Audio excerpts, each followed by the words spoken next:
வடமாகாணத்தில் 30,000 முன்பள்ளி பிள்ளைகள், 1600 முன்பள்ளி ஆசிரியர்கள், 3200 பாடசாலைகள் உண்டு. முதலாவது எங்களுடைய ஆசிரியர்கள் இவ்வளவு பேருக்கு டிப்ளமா பாசிச்சு கொடுக்கறது தான் அதி முக்கியமான இது. நான் இணைவில்லை ஒரு கூட்டத்தை போட்ட பொழுது மன்னாரில் இருந்து விடிய காலம் புறப்பட்டு அங்கிருந்து வந்திருக்கிறார்கள் 2 முறை. தங்களோட ஆசையை செலவழித்து இங்கே வந்திருக்கிறார்கள். அது போதை வஸ்து, பலாத்காரம் அப்படி இப்படி எத்தனையோ எல்லாம் நடக்கிறது. அப்போ இது எல்லாத்தையும் ஓரளவுக்கு நிப்பாட்டுறதுன்னா முன்பள்ளியில் இருந்து தான் ஆரம்பிக்க வேணும்னு நான் நினைக்கிறேன். பல ஆசிரியர்கள் ஓலெவல் இல்லாதவர்களும் படிப்பிக்கின்றார்கள், ஏலெவல் உள்ளவர்களும் படிப்பிக்கின்றார்கள். அப்போ இந்த சம்பளம் தகமையிலும் தம்பி இருக்குது, பெற்றவருடைய வருமானத்திலும் தங்கி இருக்குது. சுயநலம் இல்லாத இன்ஜினியர்ஸ் வேணும், சுயநலம் இல்லாத ஆசிரியர்கள் வேணும், சுயநலம் இல்லாத மருத்துவர் வேணும். தமிழருடைய இனம் மேலே வர்றதா இருந்தால் இந்த கல்வி தான் உண்டு. அரசாங்கத்தின் இதால் எத்தனையோ செய்ய முடியாததால தான் நாங்கள் இதுக்குள்ளே வந்திருக்கிறோம்.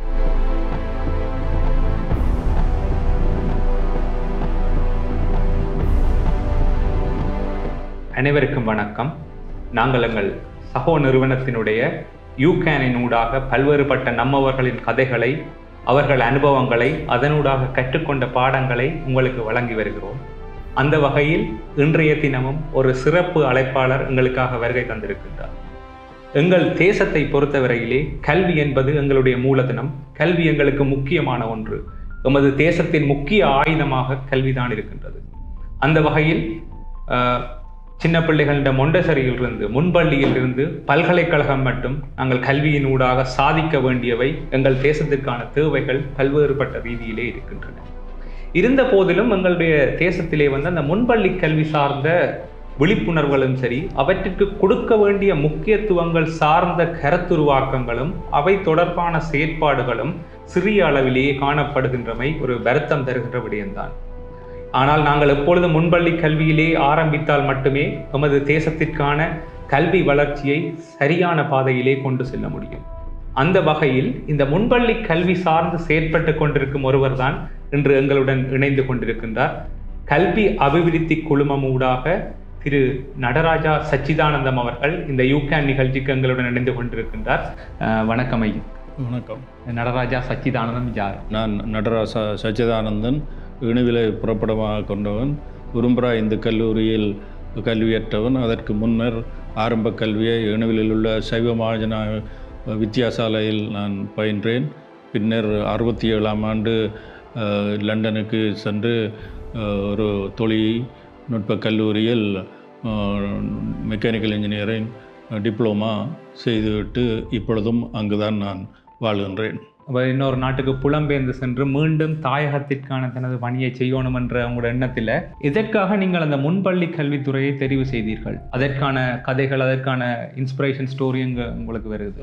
நான் முன்பள்ளியில் கல்வி கற்காதவன். ஆனால் இங்கு போர் நடந்து முடிந்ததுக்கு பிறகு வந்த பொழுது பல இடங்களுக்கும் போய்க்குள்ள முன்பள்ளிகள் இருப்பதை நான் பார்த்துருக்கின்றேன். அப்பொழுதும் நான் அவற்றில் நாட்டம் எதுவும் கொள்ளவில்லை. முன்பு கல்வி அமைச்சராக இருந்த குருகுல் ராஜா அவருக்கு பிரத்யேக செயலாளராக இருந்த அமரர் சண்முகநாதன் அவர்கள் 22ஆம் ஆண்டு முற்பகுதியில் என்னை தொடர்பு கொண்டு முன்பள்ளி ஆசிரியர்களுடைய வேதனம் பற்றி சொல்லி அதுக்கு ஏதாவது செய்ய முடியுமா என்று எனக்கு ஒரு வேண்டுதல் விட்டிருந்தார். அதை தொடர்ந்து தான் நான் இதில் ஈடுபட்டிருந்தேன். இப்போ எங்களோட நாட்டை பொறுத்தவரையிலே முன்பள்ளி ஆசிரியர்களுக்கான வேதனம், அவர்களுக்கான கல்வி தகமைகள் சார்ந்த விஷயங்கள் சார்ந்து மக்களிடையே விழிப்புணர்வுகள் இல்லை. ஒரு முன்பள்ளி ஆசிரியராக வர வேண்டும் என்றால் என்ன செய்ய வேண்டும், அவர்களுக்கான சம்பளம் என்ன, அதை எந்த நிறுவனத்தில் பதிவு செய்திருக்க வேண்டும் போன்ற விடயங்கள் மக்களுக்கு இல்லை. அது தொடர்பாக உங்கள் புரிதல்களை பகிர்ந்து கொள்ளுங்கள். அதற்கு முன்பதாக இவரது அமரர் சண்முகநாதன் அவர்கள் கல்வி இலாகாவில் வேலை செய்கின்ற சிலரையும் முன்பள்ளிகள் சம்பந்தமான சில நிறுவனங்களையும் ஆசிரியர்களுக்கும் தொடர்பு எனக்கு கொடுத்திருந்தார். நான் லண்டனில் இருந்த பொழுது ஒரு 6 மாதம் வரையில் இணைய வழியாக இந்த முன்பள்ளி சம்பந்தமாக பலருடன் நான் பேசியிருக்கிறேன். கல்வி அமைச்சராக இருந்த செயலாளர் இருந்த வரதீஸ்வரன் மற்றும் பலரோடு. அப்போ அவர்களோட பேசும் பொழுது பார்த்தா இங்கு இந்த சம்பள விஷயம், மற்றது ஆசிரியர்களுடைய கல்வித்தகமை என் நிர்வாகம் பல விதமான பிரச்சனைகள் இருந்தது. அப்போ லண்டனில் இருந்து அதற்கு எந்த விதமாக தீர்வும் கொண்டு வர முடியாது என்ற காரணத்தினால் 22ஆம் ஆண்டு நவம்பர் மாதம் இங்கு வந்து 23ஆம் ஆண்டு ஜனவரி மாதம் கல்வி அபிவிருத்தி குழுமம் என்ற லாப நோக்கற்ற ஒரு கம்பெனியை பதிவு செய்து அதில் இப்பொழுது 11 இயக்குநர்கள் வேலை செய்து கொண்டிருக்கின்றார்கள். சம்பள விஷயத்தில் நாங்கள் விசாரித்த பொழுது பெரும்பான்மையான ஆசிரியர்கள் 6000 10,000 வரையில் சம்பளம் எடுக்கின்றார்கள். 25-40 வரைக்கும் கூடுதலான சம்பளம் எடுக்கின்றார்கள். அந்த சம்பள வேறுபாட்டுக்கு பலவிதமான காரணம் உண்டு. பெற்றார் வசதி உள்ளவர்கள் தங்களுடைய பிள்ளைகளை சில பாடசாலைகளுக்கு அனுப்பும் பொழுது அவர்கள் அட்மிஷன் எடுக்கும் பொழுதே முற்பணமாக அந்த நிறுவனத்துக்கு கட்டுகிறார்கள். அப்புறம் மாதம் நல்ல சம்பளத்தை கொடுக்கின்றார். அங்கு நிகழ்ச்சிகள் நடந்தாலும் அவர்கள் பணத்தை வச்சுருக்காங்க. அப்போ அந்த பள்ளிக்கூடங்களில் ஆசிரியர்களுக்கு நல்ல சம்பளம் கிடைக்கின்றது. இந்த பெற்றார் குறிப்பாக கிராமப்புறம் கிளிநொச்சி, முல்லைத்தீவு, மன்னார் தீவுப்பகுதியில் உள்ள பெற்றாருக்கு அவ்வளவு வசதிகள் இல்லாதனாலே அந்த முன்பள்ளிகளுக்கும் வருமானம் இல்லை. அதனாலே அந்த ஆசிரியர்களுக்கு போதிய சம்பளம் கிடைப்பதில்லை. சம்பளம் மாத்திரமல்ல, ஆசிரியர்களுக்கு போதிய தகவல்களும் இல்லை. பல ஆசிரியர்கள் ஓலெவல் இல்லாதவர்களும் படிப்பிக்கின்றார்கள், ஏலெவல் உள்ளவர்களும் படிப்பிக்கின்றார்கள். அப்போ இந்த சம்பளம் தகமையிலும் தம்பி இருக்குது, பெற்றவருடைய வருமானத்திலும் தங்கி இருக்குது. மற்ற சில நகரப்புறத்தில் உள்ளவர்கள் இதை ஒரு நல்ல வியாபாரமாகவும் நடத்தி கொண்டிருக்கிறார்கள். அவர்கள் அந்த ஆசிரியர்களுக்கு நல்ல சம்பளத்தையும் கொடுக்கின்றார்கள். இப்போ நாங்கள் இந்த முன்பள்ளி விஷயமாக கூட்டங்களை கூடும் பொழுதும் அதிகமான முன்பள்ளி ஆசிரியர்கள் இந்த நகரப்புறத்தில் இருக்கிறவ சமூகம் அளிக்கிறது இல்லை. காரணம், அவை தகுந்த சம்பளம் எடுக்கணும், இங்கே வர வேண்டிய தேவை இல்லை. கிராமப்புறத்தில் தாங்களாகவே நான் இணைவில்லை ஒரு கூட்டத்தை போட்ட பொழுது மன்னாரில் இருந்து விடிய காலம் புறப்பட்டு அங்கேருந்து வந்திருக்கிறார்கள் 2 முறை. தங்களோட காசையை செலவழித்து இங்கே வந்திருக்கிறார்கள். காரணம், ஏதாவது கிடைக்கும் என்று வந்தார். ஆனால் எங்களால் ஒன்றும் கொடுக்க முடியலை. அதை தொடர்ந்து தான் நாங்கள் இந்த பல்கலைக்கழகங்களை அணுகி இந்த டிப்ளமா பயிற்சியை வழங்குறதுக்கு ஏற்பாடுகள் செய்திருக்கின்றோம். நீங்கள் ஏற்கனவே குறிப்பிட்டிருந்தீர்கள் அந்த கல்வி அபிவிருத்தி குழுமம். அந்த குழுமத்தின் செயற்பாடுகள் என்னவாக இருக்க போகுது? அது எந்தெந்த பிரதேசங்களை மையப்படுத்திய செயற்பாடுகள் இருக்குது? அதில் எவ்வாறானவர்கள் அதன் உறுப்பினர்களாக இருக்கின்றார்கள்? கல்வி அபிவிருத்தி குழுமம் வடமாகாணத்தை நோக்கித்தான் அதை நாங்கள் தொடங்கினது. கல்வி அபிவிருத்தி குழுமத்தின் முதலாவது தலைவர், ஆரம்பகால தலைவர், இப்பொழுது ஆளுநராக இருக்கின்ற நாகலிங்கம் வேதநாதன் அவர்கள். பின்பு அவர் தன்னுடைய மற்ற பொறுப்புகள் காரணமாக இப்போ எங்களுடன் இல்லை. இருந்தாலும் அவருடைய ஆதரவு இருக்கின்றது. அதைவிட முன்பு வேம்படி மகளிர் கல்லூரி அதிபராக இருந்த டாக்டர் சிறிஸ்கந்தராய் அவை கிளம்பில் இருக்கிறார். அவர் ஒரு இயக்குனர். சூரியசேகரம் என்று ஒரு என்ஜினியர் லண்டனில் இருந்து இப்போ இங்கே வந்திருக்கிறார். அவர் ஒரு தலைவராக இருக்கிறார். இந்து மகளிர் கல்லூரி தலைவராக இருந்த திருமதி வீதநாயன் ஒரு இயக்குனர். அதை விட கல்வி அமைச்சரவையில் செய்த ஒரு 11 பேர் இயக்குநர்களாக இருக்கின்றார்கள். வடமாகாணத்தில் 5 மாவட்டம், கிழக்கு மாகாணத்தில் 3 மாவட்டம், கொழும்பு, புத்தளம், மலையத்தைச் சேர்ந்த ஒவ்வொரு மாவட்டத்திலும் இருந்து ஒவ்வொருத்தரை சேர்த்து ஒருங்கிணைப்பாளராக உள்ள ஒரு அமைப்பை உருவாக்கி இருக்கின்றோம், 11 பேர். அதை விட பல்கலைக்கழகங்கள் கல்வி அமைச்சு அதில் சேர்ந்து ஒரு 11 பேரை சேர்த்து ஒரு ஆலோசகர் குழுவையும் நாங்கள் அமைத்திருக்கின்றோம். அதை விட லண்டனில் ஒரு கிளையையும் நாங்கள் 4 மாதத்துக்கு முன்பு உருவாக்கின்றோம். அப்போ இதெல்லாம் ஒரு ஆரம்ப கட்டத்தில் நாங்கள் ஒரு அத்திவாரம் போட்டு கொண்டிருக்கின்றோம். இதில் நாங்கள் யாழ்ப்பாண பல்கலைக்கழகம், கிளிநொச்சி, வவுனியாவில் 160 முன்பள்ளி ஆசிரியர்களுக்கு டிப்ளமா பயிற்சி அளிக்கிறதுக்கு, யூனிவர்சிட்டிஸுக்கு ஒரு ஆசிரியருக்கு 60,000 ரூபா வரையில் செலுத்தி டிப்ளமா நடந்து கொண்டிருக்கிறது. கூடிய சீக்கிரம் அது நிறைவடையும். கிட்டத்தட்ட 15 மாத காலம் அது எடுக்கும். இனி அடுத்த 2வது பேட்ச் வரைக்குள்ளேயும் அவைகளுக்கு நாங்கள் புதிய ஆசிரியர்களுக்கு பணம் கட்ட வேண்டிய ஒரு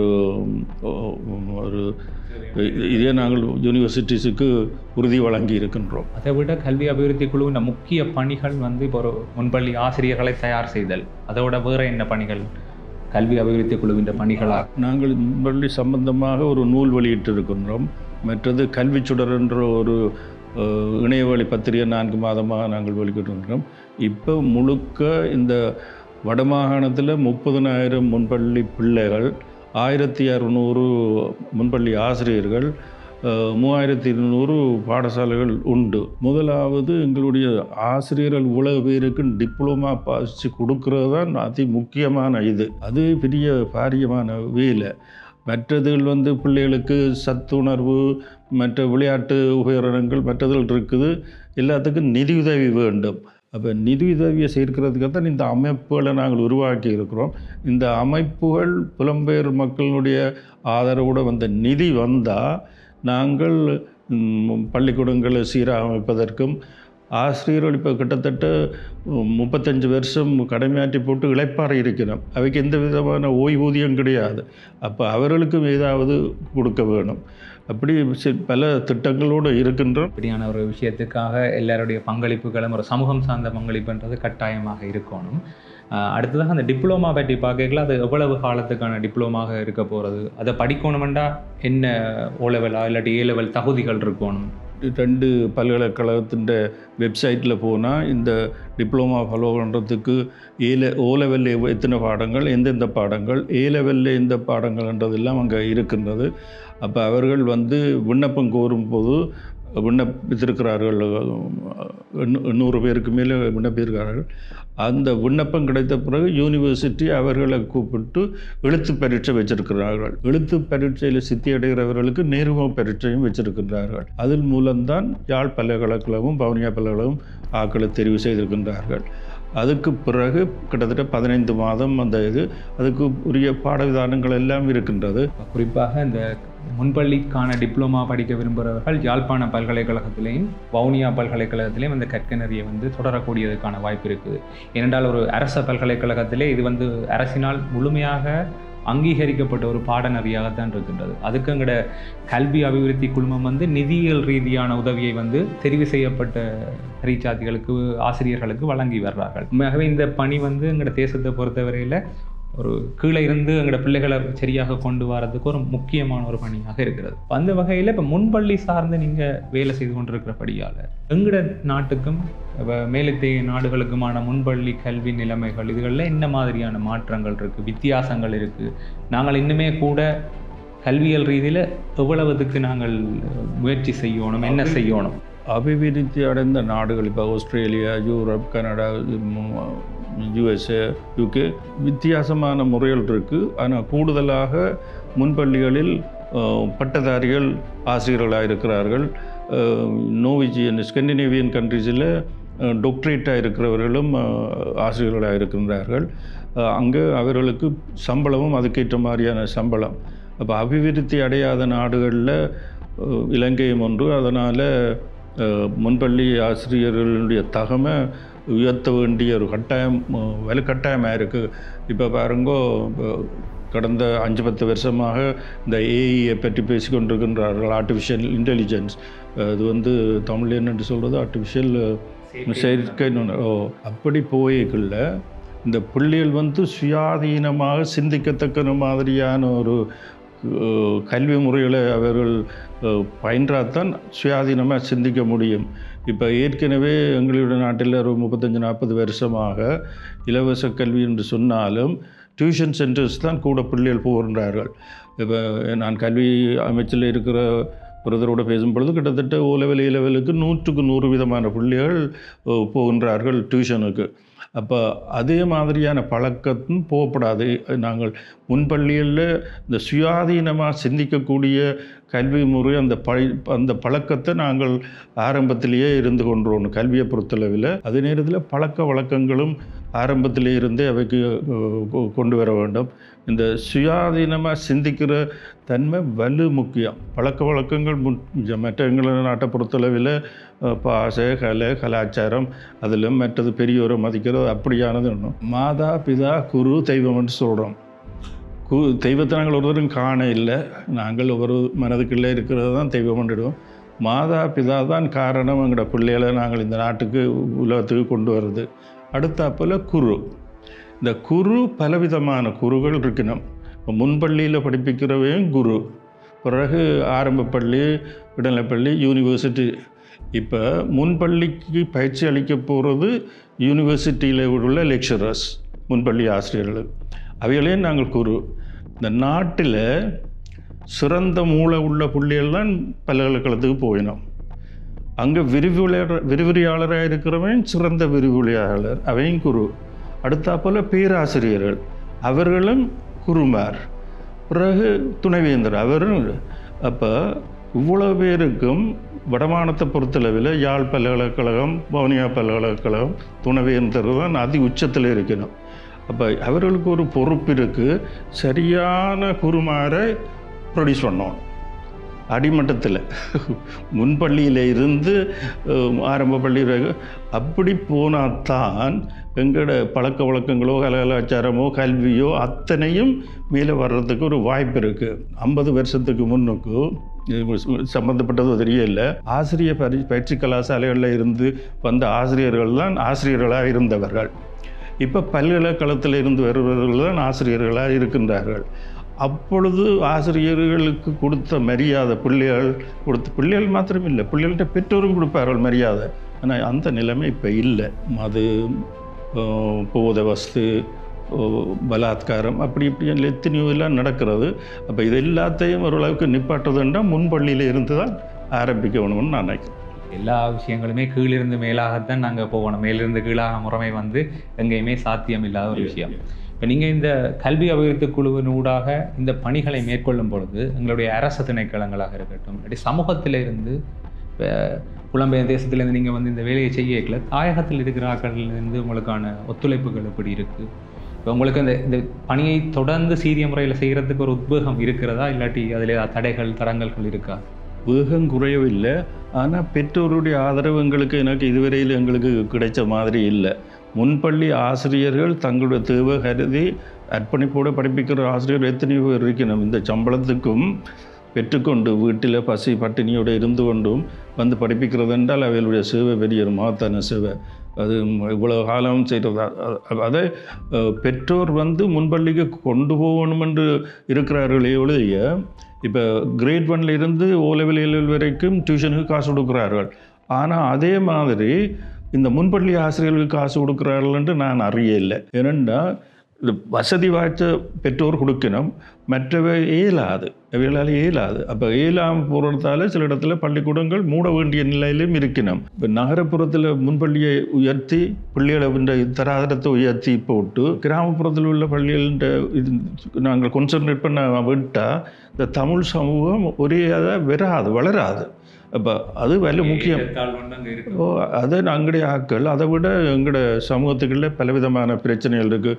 மத பிரச்சனை, சாதி பிரச்சனை, மற்றது பொருளாதார பிரச்சனை பல இருக்குது. அது உண்மையாக தமிழருடைய இனம் மேலே வர்றதா இருந்தால் இந்த கல்வி தான் உண்டு. இங்கே கனிவளம் இல்லை, கனிவளம் தண்ணீர் தான் கூட.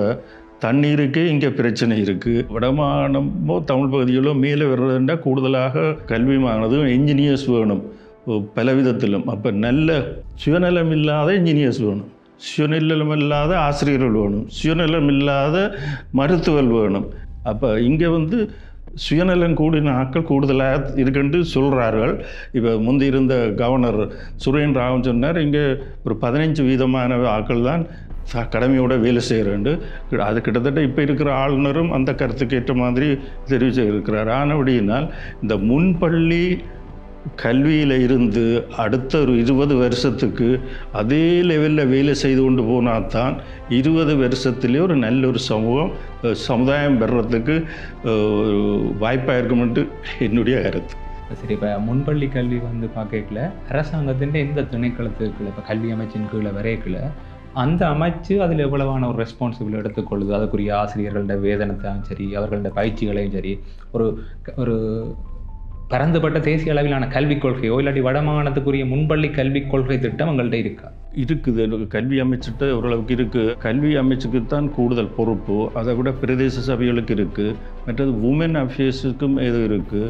அப்போ எந்தெந்த பகுதியில் எந்த இதுக்கு புறப்பட்ட எனக்கு தெரியும். நான் கூடிய பங்கு கல்வி அமைச்சுக்கு தான் நாங்கள் பதிவு செய்ய வேணும். கல்வி அமைச்சு தான் அதுக்குரிய கற்கனறிகளை தீர்மானிக்கிறதா இருக்கும். மற்ற உள்ளூராட்சி அமைப்புகள் அவற்றை நிர்வகிக்கின்ற ஒரு பொறுப்பை, இப்போ ஒரு உமன் டெவலப்மெண்ட் சொசைட்டியாக இருக்கலாம், இல்லாட்டி கம்யூனிட்டி சென்டர் வந்து அந்த நர்சரிகளை நிர்வகிக்கிற பொறுப்பை செய்து கொண்டிருப்பினோம் என்று நினைக்கிறேன்.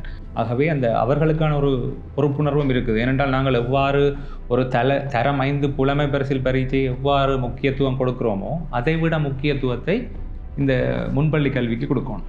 இதில் நான் ஒரு கஷ்டத்தை அனுபவித்தேன்னா, இப்போ கூட்டங்களை அரேஞ்ச் பண்ணலைக்குள்ள கிளிநொச்சி பக்கத்தில் மன்னர் வவுனியா இந்த முன்பள்ளி ஆசிரியர்களை வர்றதுக்கு அழைப்புதல் கொடுக்கல, அது அந்த ஏரியாவில் உள்ள வலயத்துக்கோ கூட்டத்துக்கு பொறுப்பானவர் ஓமன்னு சொன்னால் தானே வருவினம். அப்போ அவர்களுக்கு அந்த அவளை போக சொல்கிற அதிகாரம் இல்லை. அது இங்கே மாகாணத்திலேருந்து போகணும். இங்கே இருந்து அந்த அனுமதி எடுக்கிறது பெரிய சிரமம். மன்னாரில் ஒரு கூட்டம் நடக்கிறதுக்கு நாங்கள் ஏற்பாடு செய்ய இங்கே 2 வலயம், ஒரு வலயம் ஒத்துழைப்பு தந்த, மற்ற வலயம் இங்கே இருந்து அனுமதி எடுத்து இங்கே இருந்து அனுமதி எடுக்க முடியாமல் போனதால் மன்னார் கூட்டம் இன்னும் நடக்க இல்லை. அப்போ கல்வி அமைச்சின் பொறுப்பில் இருக்கிறவ அரசாங்கத்தின் இதால் எத்தனையோ செய்ய முடியாததால் தான் நாங்கள் இதுக்குள்ளே வந்திருக்கிறோம். அப்போ அதுக்கு நாங்கள் செய்ய விரைக்குள்ள அவையின் ஒத்துழைப்பு இல்லாமல் நாங்கள் ஒன்றுமே செய்ய இயலாது. நிச்சயமாக கட்டாயம் அந்த அரச இயந்திரம் வந்து இப்படியான விஷயங்களுக்கு முக்கியமான ஒரு இதை தருவணும்.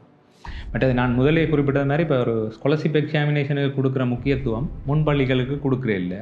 அதில் என்ன ஒரு விஷயம் நடக்குதுன்றால் அது முக்கியத்துவம் என்று நினச்சிட்டு இப்போவே யாழ்ப்பாணத்தில் ஒரு கலாச்சாரம் வந்திருக்கு. 4 வயது 5 வயது பிள்ளைகளை டியூஷனுக்கு கொண்டு போய் விடுறது. ஏன்னா முன்பள்ளியில் வந்து எழுத படிப்பிக்கணும் இல்லை, எழுத படிக்கிறதுக்காக டியூஷனுக்கு கொண்டு போய் விடும். 1ஆம் ஆண்டில் ஒரு பெரிய பாடசாலைகள் என்று கூறப்படுகிற பாடசாலைகளுக்கான அனுமதியை பெறுறதுக்காக.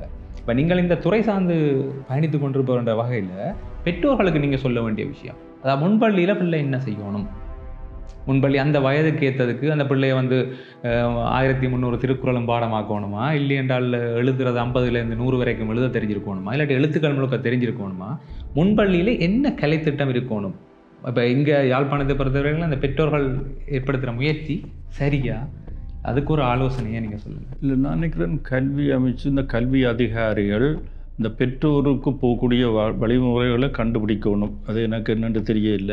இந்த பத்திரிகைகளுக்கும் ஒரு பொறுப்பு இருக்குது. முன்பள்ளிக்காக அவை ஏதாவது தங்களுடைய பத்திரிகையில் இதை பற்றி எழுதி கொண்டே இருக்கணும். இப்போ நாங்கள் வவுனியா கூட்டத்தில் எங்களுடைய தலைவர் மயில்வானம் சூரிய சேர்த்து கொடுத்த இது பெற்றோருடைய பங்கு என்ன, இப்போ அவர் எழுதி கொடுத்துருக்கிறார். நாங்கள் அதை எங்களோட இணையத்திலும் வாட்ஸ்அப் ஃபேஸ்புக்லேயே போடுவோம். அப்போ இந்த முன்பள்ளியில் படிக்கிற முன்பள்ளின்னா பிள்ளைகள் பிறப்போதும் முன்பள்ளிக்கு பிள்ளைகள் போயினோம், முன்பள்ளியிலே ஆசிரியர்கள் படிப்பிக்க போயினோம்.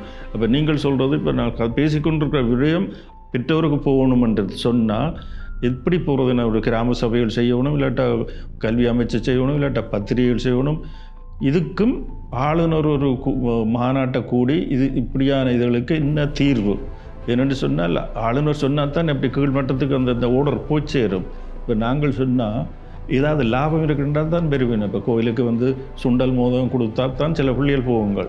அப்போ அது என்ன மாதிரி அது ஆக்களுக்கு இன்ட்ரெஸ்ட் வர பண்ணுறேன்னு தெரியும். எங்களுக்கு அதான இந்த விஷயத்தை வந்து இரண்டா அந்த பிள்ளைகளை வந்து முன்பள்ளியில் அவர்களுக்கு என்னத்தை படிக்கணும், இப்போ அதுக்கு மேலதிகமாக ஒரு விஷயத்தை அவர்களுக்கு திணிக்கணுமா என்ற விஷயங்களை ஒரு அரச கட்டமைப்பின் ஊடாக நாங்கள் சரியாக கொண்டு போய் சேர்க்க வேண்டிய தேவை இருக்குது. அப்போ கல்வி சார்ந்து செயற்படுற உங்கள்கிட்ட நாங்கள் ஒரு கோரிக்கையாக எங்களோட நிறுவனத்தின் ஊடாக வைக்கிறோம். அந்த விஷயத்தை அரசு திணைக்களங்கள் ஊடாக கொண்டு சென்று பெற்றோர்களுக்கு ஒரு விழிப்புணர்வை மேற்கொள்ளக்கூடிய ஒவ்வொரு ஆசிரியர்களை நீங்கள் பயிற்றுவிக்கிறீங்களோ அதே மாதிரி பெற்றோர்களுக்கு விழிப்புணர்வு ஏற்படுத்துகிற பணியையும் நீங்கள் கையில் எடுக்கணும்னு கேட்குறோம். ஏன்டா பிள்ளைக்கு வந்து ஒரு மொண்டசரியிலேயே ஓவர் பேர்டனை வந்து கொடுக்குறோம், ஒரு சுமையை கொடுக்கக்கூடாது. இப்போ நான் பொதுவாக படித்து பார்த்துக்கல கேட்கல முன்பள்ளிகளுக்கு பிள்ளைகளை படிப்பிக்கிறதுக்கு அனுப்புகிறே இல்லை, பிள்ளைகளை விளையாடுறதுக்கு இந்த ஓட்டக்கலர் அதில் கொடுத்து பெயிண்ட் பண்ணுறதுக்கு தண்ணியில் விளையாடுறதுக்கு இந்த 3 தான்.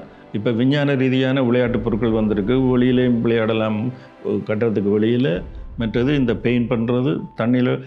மற்றபடி வெளிநாட்டில் பள்ளிக்கூடத்தில் பிள்ளைகள் கலைச்சா இப்போ நித்திர விடுறதுக்கும் இடம் இருக்குது. அப்போ அந்த படிப்பிக்கிறதுக்கு முன்பள்ளி ஆசிரியர்களில் வலுக்கட்டாயம் செய்யப்படாது, அது வலு முக்கியம். அப்போ எத்தனையோ விடயங்கள் இருக்குது. இது உண்மையாக நான் ஏற்கனவே சொன்ன பொழுது ஆளுநரோ கல்வி அமைச்சோ பத்திரிகைகள் தங்கள் பங்குகளை செலவழித்துக்கணும். அடுத்தது பார்க்கல இப்போ அவங்களோட கல்வி அபிவிருத்தி குழுவத்தின் செயற்பாடுகள் எதிர்கால திட்டமிடல்கள் என்னவாக இருக்கிறது? இப்போ நீங்கள் வடக்கை மையமாக கொண்டு செயற்பட்டு கொண்டிருக்கீங்க. கிழக்கு மற்றும் மலையகம், புத்தளம், கொழும்பு இந்த தமிழ் பிரதேசங்களில் உங்களோட செயற்பாடுகள் என்ன மாதிரி இருக்குது? அங்காலயம் வந்து இப்போ கிழக்கு பல்கலைக்கழகத்தோடு சேர்த்து இந்த கற்கனறிகள் ஆரம்பிக்கிறதுக்குரிய வாய்ப்புகள் இருக்கா என்ற விஷயங்களையும் உங்களோட எதிர்கால திட்டங்களையும் பகிர்ந்து கொள்ளுங்கள். லண்டன் கலையின் உபதலைவர் என்ன தொடர்பு கொண்டு கிழக்கு மாகாண பல்கலைக்கழகத்துடன் சந்திக்க சொல்லி நான் கிழக்கு மாகாண துணைவேந்தரை சந்தித்து அங்கே உள்ள இந்த ப்ரீ ஸ்கூல் எஜுகேஷனுக்கு அப்ளிகேஷன் போட்டுக்கிறார்கள். அவர் கிட்டத்தட்ட 100 பேரை அவர்கள் எடுக்கப் போகின்றார்கள். அந்த 100 பேருக்கு ஒரு ஆசிரியருக்கு 42,000 ரூபா கிழக்கு பல்கலைக்கழகம் இதனால் அதற்கு எங்களுடைய அபிவிருத்தி குழுமம் தான் பணம் செலுத்த போது. அதுக்கு லண்டனில் ஸ்ரீ கனகதுர்க்கி அம்மன் கோவில் என்ற ஒரு கோவில் இருக்குது. அந்த கோவில் ஏற்கனவே யூனிவர்சிட்டியில் உள்ள பிள்ளைகளுக்கும் டியூஷன் போய்டுறது. அதே மாதிரி நான் சொன்ன மாதிரி டாக்டர் பரமநாதன் அந்த கோவில் ஸ்தாபனத்துடன் கதைச்சு கிட்டத்தட்ட கூடிய பங்கு பணம் அனுப்பிட்டோம். அது கிழக்கு மாகாணம் பல்கலைக்கழகத்தில் இருந்து கடிதம் வந்தோடனே அவர்களுக்கு நாங்கள் அந்த பணத்தை செலுத்துவோம். அது கிழக்கு மாகாணத்தை பொறுத்தளவில், மலையகத்தை பொறுத்தளவிலும் நாங்கள் மற்றது உடப்பு பக்கத்திலும் அதனுடைய நாங்கள் நாடு ரீதியில் தான் இதை நாங்கள் செய்ய விரும்புகின்றோம். உண்மையாக இது நல்லா செய்யலாம். புலம்பெயர் மக்கள் இந்த நாட்டில் இலவச கல்வி பற்றுத்தான் வெளியில் போயிருக்கிறோம். அவர்களுடைய எல்லா விதமான முன்னேற்றத்துக்கும் இந்த இலவச அது அவைகளை வச்சு கொண்டு பிள்ளைகள் அவைன்ற பேர பிள்ளைகள் வரையினம் என்றால் அவைக்கு ஒரு பங்கு இருக்குது. இங்கே ஏதாவது கொடுக்க வேணும் என்று அவர்கள் அவர்களுடைய பங்கு இருக்கும் என்றால் நாங்கள் எல்லா தமிழ் பிள்ளைகளுக்கும் நல்ல கல்வி கொடுக்கலாம். நிச்சயமாக.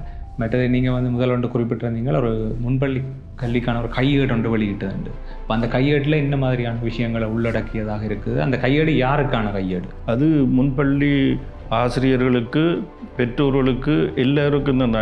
என்னால் டீட்டெயில் சொல்ல முடியாது.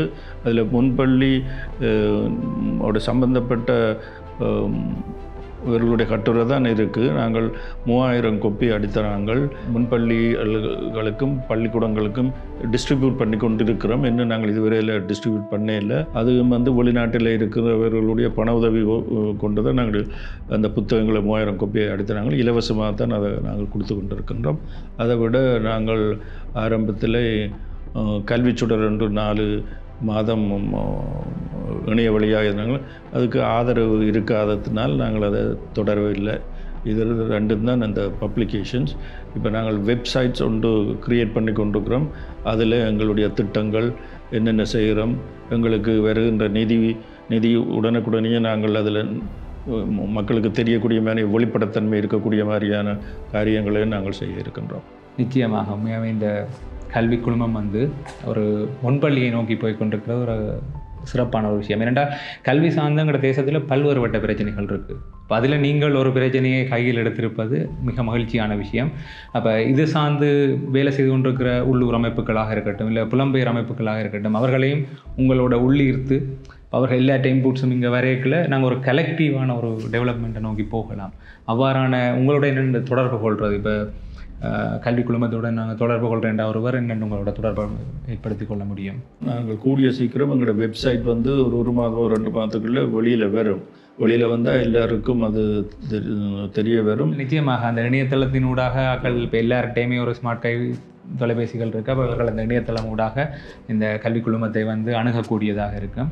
உண்மையாகவே எங்கள் தேசத்தை பொறுத்தவரையில் ஒரு முக்கியமான முயற்சி. கல்வி விஷயத்தில் பலர் இங்கே வேலை செய்து கொண்டிருக்கின்றார்கள். இன்டர்நேஷ்னல் IMHO என்ற நிறுவனம் அமெரிக்காவில் இருந்து வேலை செய்து கொண்டிருக்கு. வென்னி ஹோப் என்று ஆஸ்திரேலியாவில் ஒரு நிறுவனம் இருக்குது. ஃபேஸ் என்ற ஒரு நிறுவனம், எத்தனையோ நிறுவனம் இருக்குது. ஆனால் எல்லாரும் சேர்ந்து ஒரு குடை கீழே வேலை செய்யணுன்றது இவ்வளோத்துக்கு சாத்தியமாக தெரியல. எல்லோரும் சேர்ந்து வேலை செய்தால், ஒவ்வொரு ஏரியாவை நாங்கள் பார்த்துக்கொள்ள வேலை செய்தால் கூட வேலை செய்யலாம். நாங்கள் எல்லாரோடும் தொடர்பில் தான் இருக்கின்றோம். நிச்சயமாக இப்போ சேர்ந்து வேலை செய்யல அவர்களுடைய அமைப்பின் அடையாளத்தை நாங்கள் தொலைக்க தேவையில்லை. எல்லாரும் ஒன்றிணைத்து, ஏனென்றால் ஒரு வேலை பணி. இப்போ நீங்கள் ஒரு கொள்கையை தயாரிக்கும் பொழுது இன்னொரு அமைப்பும் கொள்கை தயாரிப்பது அர்த்தமற்ற விஷயம். அப்போ நாங்கள் எல்லாருமே சேர்ந்து வேலை செய்து கொண்டு வரையக்கில் கணக்க வேலைகளை செய்யக்கூடியதாக இருக்கும், கணக்க மக்களை சென்றடையக்கூடியதாக இருக்கும். அவற்றுக்கான முயற்சிகளையும் உங்கள் ஊடாக எடுக்கின்ற இடத்துல ஏனென்றால் நீங்கள்லாம் அந்த ஒரு கொள்கை ரீதியாக வேலை செய்து கொண்டிருக்கிறீங்கள். இப்போ சொல்லப்போனால் இதுக்குரிய கல்விக் கொள்கைகளை உருவாக்க வேண்டும், ஆசிரியர்களை பயிற்றுவிக்க வேண்டும் என்றைக்கில் ஒவ்வொரு ஆக்களோடையும் சேர்ந்து அவர்களோட ஒரு உறுதுணையும் வரையக்கில் இன்னும் சிறப்பாக இருக்கும்னு நினைக்கிறேன். இப்போ இந்த குழுமம் எண்ணிக்கையில் கொன்சோர்ட்டியம் எண்ணிக்கையில் தனி ஆக்களும் சேரலாம், சங்கங்களும் சேர்க்கலாம், கம்பெனிகளும் சேர்க்கலாம், எல்லாரும் அதில் சேரலாம். அதுக்கேற்ற ஒரு வாய்ப்பு இருக்குது. அதனுடைய அவங்களோட கேள்விக்கு அதுதான், நாங்கள் எல்லோரோடும் சேர்ந்து வேலை செய்யக்கூடிய அமைப்பாகத்தான் நிறைவேறும். நிச்சயமாக நானும் அந்த எல்லாருமே ஒன்றிணைந்து பயணிக்கணும், அதுக்குரிய ஒரு தளத்தை நீங்கள் உருவாக்க வேண்டும் என்றுதான் என்ற ஒரு கேள்வி இந்த நோக்கமாகவும் இருக்குது. ஆகவே இவ்வாறான ஒரு முயற்சி, இந்த முயற்சி தொடர்ந்து எங்கள் மக்களுக்கு பிரயோசனம் தருவதாக இருக்க வேண்டும். ஏனென்றால் நாங்கள் ஒரு டிப்ளோமா ஆசிரியர்களை உருவாக்குகின்ற பொழுது பயிற்றப்பட்ட ஒரு ஆசிரியர்களை முன்பள்ளி பிள்ளைகளுக்காக உருவாக்கி கொண்டிருக்கிறீங்க. அந்த பணியினூடாக இதுண்ட நீங்கள் செய்கிற பணியின் ஒரு அவுட்புட் வந்து ஒரு 20 வருஷங்களுக்கு பிறகோ தான் எங்களுக்கு வந்து தெரிய போகுது. எங்கள் தேசத்தின் ஒரு வளர்ச்சிக்கான ஒரு திரைமறைவில் செய்கிற ஒரு வேலையாகத்தான் இருக்க போது. உண்மையாகவே இந்த நீங்கள் செய்கிற பணி வெளியலாக்களுக்கு தெரிய போகிறதில்லை, இந்த அவுட்புட் இப்போ எங்களுக்கு உடனே தெரிய போகிறதில்லை. ஆனால் காலம் கடந்தும் பேசுகின்ற ஒரு பணியை செய்து கொண்டிருக்கிறீர்கள். அதுக்கு எங்களுடைய சகோ நிறுவனத்தினுடைய வாழ்த்துக்களை தெரிவிக்கிறோம். நாங்களும் இந்த பணிக்கு முழுமையாக உங்களுக்கான ஒத்துழைப்புகளையும் எங்களால் இயன்ற வரையில் செய்து கொண்டிருப்போம். உங்களுக்கும் நன்றி, சகோ நிறுவனத்திற்கும் நன்றி, மற்ற ஸ்டாஃப் எல்லாருக்கும் எனது நன்றியை தெரிவித்துக் கொள்கிறேன். வணக்கம்.